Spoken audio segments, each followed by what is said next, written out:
And is this, so the envy that you're sensing is this envy that you sense when you're looking at other people's lives through the lens of, say, Facebook or Instagram, or Mm-hmm. is that correct? Yes, that is correct. Okay, there is so much to say here. All right, so the first thing I want to say is one of the great lessons I learned in early recovery was about comparison, comparing me with another human being. Mm-hmm. In early recovery, and let's just say you're in early recovery, would that be okay? Yes. Okay. In early recovery, we're going through a transformation. Mm-hmm. We've been somewhere, we know that we don't want to stay there, and we're on a road of discovery, a path of discovery to another place that we would prefer to be. That's called evolution. So you're on an evolutionary path. Yes. Okay. Now, at the beginning of that path, as I said, we're all moving from a place that is no longer comfortable. There's something not working about this place we have been, Mm-hmm. which compels us to want to move, and we sort of go out onto the path, into the unknown, towards something new. Yes.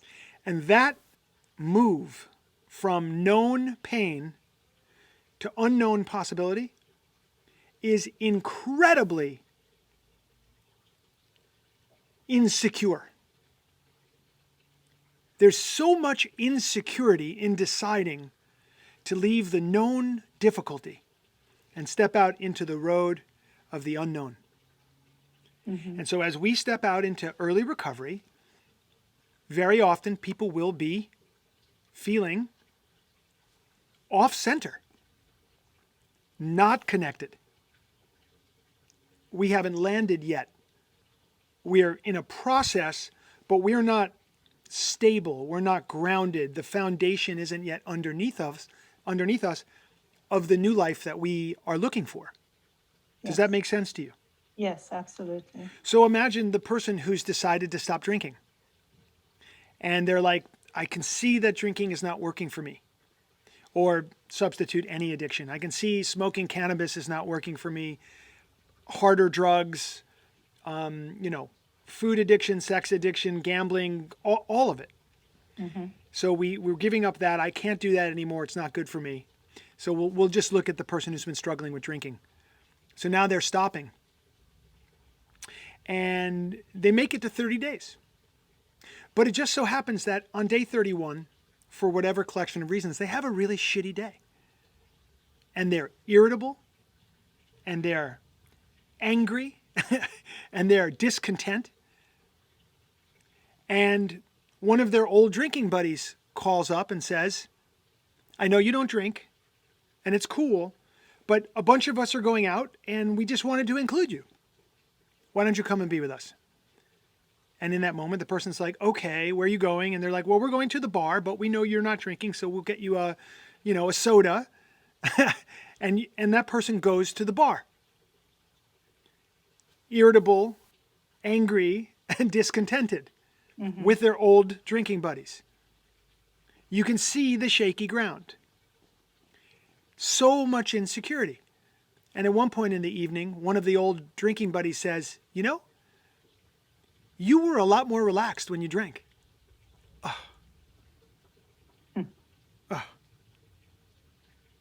Such an insensitive thing to say. So painful. And in that moment, the person thinks, wow, you're right. I used to be cool. I used to be fun. And what they forget is that they're in the in-between. They're going to an amazing place, but they're just not there yet. And so what they're doing is they're comparing in that moment the way they feel inside to the way all their friends look on the outside. Wow, they're drinking, they're having fun, they're free. Look at all their laughter. They've got each other. God, I feel like such an outsider. Mm-hmm. I used to be part of them, but now I'm not. I'm alone. I'm lonely. No one will ever love me. I mean, the mind really goes there. So the Yes. first thing is if we find ourselves comparing our inside to someone else's outside, we're always going to come up short. Because just to compare inner to outer means that you're coming from a place of insecurity. Otherwise, if you're completely secure, whole, grounded, the foundation is beneath you, you have no reason to compare yourself to anybody. You only get to engage from a place of presence, not from a story of, I'm not good enough. I made a decision not to drink and now I'm miserable and everybody can see it. And oh my God, you just feel so out of sorts. And there's this terrible resentment that comes up and an envy that arises. Why do I have to be sober? Why don't they have to be sober? Look at their life. We experience envy around people, well, around every aspect of humanity, but money, people's financial situations, their job, their career, their position, their status. We experience envy when people seem to have it together in a way that we want to have it together, but we don't. Yes. And so, what to do about this? The first thing we have to do is we have to recognize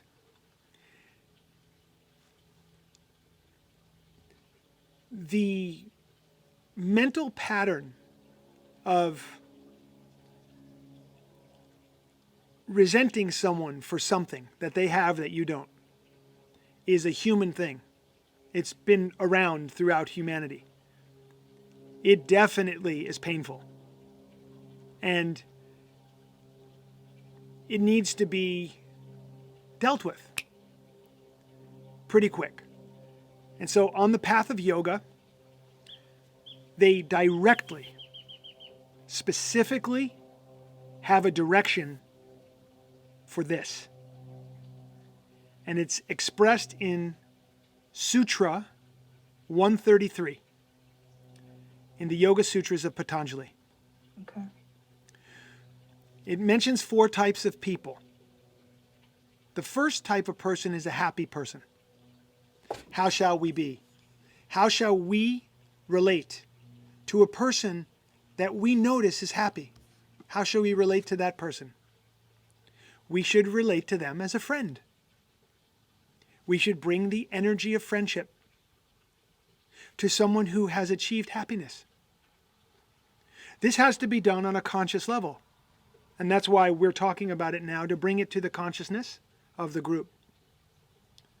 When we see someone who's truly happy, especially if we are not, we want to move closer to that person, not isolate them. We want to move closer to happiness. We want to be around the very thing that we seek. We understand that consciousness is contagious. We'll catch it from the people and the environments that we're around. Then it talks about people who are unhappy, the second kind of person. How shall we be with a person who's miserable? What should our attitude be in facing this person? And in this case, we call upon compassion. With people who are miserable, we seek to understand. We seek to hold space for them. We seek to soothe where appropriate, if asked. But that compassion, that understanding of, oh, this is a person having a hard time. Let me honor that. Let me recognize that. And let me call upon my compassion and be present in this moment with this person. We're not putting ourselves into the situation where we're happy that they're unhappy. Whereas we're putting ourselves superior to them. Whereas we made ourselves inferior to the happy person. We don't want to get in that game of superior, inferior. We're all on a level playing field. Some of us are having a better day than others. Mm-hmm. The third type of person is a virtuous person. people who are doing good work in the world, people who are successful in the world, people who live up to a set of values, and the virtuous people that we come across, how should we be with them? We should be grateful for their success. It's a muscle. Where the default of the ego is to resent them, to be envious, jealous, to want to take what they have. The default of the ego is those things. We rise above that through consciousness and practice. We practice being grateful for someone else's success, even if we're unsuccessful or less successful, or they have something that we wish we had. We find it in our attitude and our orientation toward them to sincerely choose to relate to them with gratitude, delight. So you can practice the words. I do it all the time. All the time. When I hear about someone's success, I'm so delighted for you. I'm delighted for your success. I'm so happy that you have had this wonderful thing unfold for you. And I do my best to mean it, to really mean it. And I feel what that feels like when I'm saying it, knowing that I could also default into the ego's sense of lack, into the separation, into the not enough, into the, why them, not me. That's always a choice for all of us. But with awareness and with practice, we choose delight for the other person. We practice being grateful for them. Yeah. Okay. The fourth type of person is the person who is non-virtuous.